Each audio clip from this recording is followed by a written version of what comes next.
एक बार श्याम सुंदर अपना श्रृंगार कर रहे थे। तभी श्याम सुंदर ने कुछ सोचकर नंदगांव की गोपियों को बुलाया और कहा कि अभी तुम बरसाना जाओ और ये पता लगाना कि हमारी प्राण प्यारी ने आज कैसे वस्त्र धारण किए हैं। आज हम भी वैसी ही पोशाक धारण करेंगे। आज तो राधे जैसे ही वस्त्र धारण करके ही निकुंज में जाएंगे और तो हमें देखकर राधा जी अचंभित हो जाएंगी। जब नंदगांव से गोपियां श्री बरसाना पहुंची तो कुछ मंजरियां श्री राधा रानी का श्रृंगार कर रही थीं। कुछ मंजरियां बाहर खददी थीं। उन्होंने गोपियों को अंदर जाने नहीं दिया। गोपियों ने बहुत अनुरोध किया कि सिर्फ एक झलक तो प्यारी की निहारने दो, फिर हम यहां से चली जाएगी। मंजरी ने कहा कि एक शर्त है कि कोई एक गोपी ही अंदर जाएगी। फिर एक गोपी अंदर श्री राधे की झलक के दर्शन करने गई। गोपी बिना पलकें झपकाए श्री राधे की झलक के दर्शन करती रही। फिर उस गोपी ने तुरंत अपने नेत्र बंद कर लिए और बंद नेत्रों से ही बाहर आकर दूसरी गोपी को कहा कि अरे सखी, जल्दी से मुझे नंदगांव ले चल।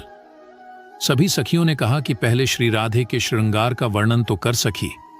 गोपी ने कहा कि पहले जल्दी से मुझे श्याम सुंदर के पास ले चलो, वहीं पर बताती हूं। उस गोपी का हाथ पकड़कर सखियां नंद भवन में ले आईं। जब सखियां नंदगांव पहुंची तो श्याम सुंदर ने पूछा कि कर लिए मेरी श्री राधे के दर्शन? अब जल्दी से मुझे बता कैसे पोशाक धारण किए हैं, कितनी सुंदर लग रही थी मेरी प्यारी। तब गोपी ने कहा कि हमारी प्राण प्यारी को बड्ढे प्रेम से संभाल कर मेरे इन नेत्रों में समा कर लाई हूं। लो, अब मैं नेत्र खोल रही हूं। आप मेरे नेत्रों में झांक कर प्राण प्यारी का दर्शन करें। आहा, कितना अद्भुत भाव है, कितना समर्पित भाव है। ऐसा अद्भुत और समर्पित भाव सिर्फ ब्रिज की गोपिकाएं ही कर सकती हैं। तब श्याम सुंदर ने उस गोपी के नयनों में झांका तो बरसाने में श्रृंगार करती हुई श्री राधे दिखाई दी। श्याम सुंदर अपनी प्राण प्यारी की झलक पाकर उस गोपी के नेत्रों में ही खो गए। अपलक उस गोपी के नेत्रों में ही निहारते रहे। अपना श्रृंगार करना भी जैसे भूल गए, एक स्तंभ की तरह जैसे अचेतन हो गए हों। एक गोपी ने श्याम सुंदर को पुकारा तो चेतनवंत हुए। श्याम सुंदर उस गोपी पर बलिहारी जाते हैं और बोले, तू धन्य है गोपी, और तेरा प्रेम भी धन्य है। तुम्हारे प्रेम ने तो नंद भवन में बरसाना दिखा दिया है। फिर श्याम सुंदर ने श्री राधे जैसा ही श्रृंगार और पोशाक धारण किए। जिस गोपी के नेत्रों में श्री राधे देखी थी, उस कहा कि अब तुम अपने नेत्रों में मेरी छवि को बंद कर लो। उस गोपी ने श्याम सुंदर को भी अपलक निहारा और थोड़ी देर में अपने नेत्रों को बंद कर दिया।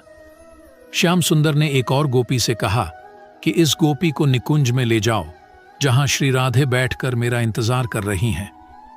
वो सखी उसका हाथ पकड़कर निकुंज में ले आई, जहां श्री राधे अपने श्याम सुंदर का इंतजार कर रही थीं।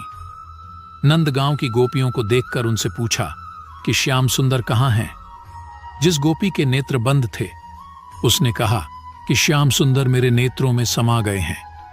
ऐसा कहकर उस गोपी ने अपने नेत्रों को जैसे ही खोला तो श्री राधे भी उसके नेत्रों में झांककर अचंभित सी हो गईं। उस गोपी के एक नेत्र में श्रृंगार करती हुई बरसाना में श्री राधे दिखाई दे रही थीं और दूसरे नेत्र में श्रृंगार करते हुए नंद भवन में श्याम सुंदर दिखाई दे रहे थे। उस गोपी के दोनों नेत्रों में प्रिया प्रियतम दोनों दिखाई दे रहे थे। तभी दूर से श्याम सुंदर अपनी बंसी की मधुर धुन बजाते हुए आते दिखे। दोनों एक दूसरे को देखकर अचंभित हो रहे हैं, क्योंकि जैसा श्रृंगार उस गोपी के नेत्रों में दिखाई दे रहा है, वैसा ही श्रृंगार दोनों ने किया है। राधा जी उस गोपी को अपना हीरा जड्डित हार पहना देती है और आलिंगन करते हुए कहती हैं, तू धन्य है गोपी, और तेरा प्रेम भी धन्य है। तूने तो अपने दोनों नेत्रों में मुझे और श्याम सुंदर दोनों को बसा लिया है। मन में पवित्र भावना हो तो किसी को भी अपने नेत्रों में बसाया जा सकता है। दोस्तों, आपको हमारी ये वीडियो कैसी लगी, हमें कमेंट करके जरूर बताएं।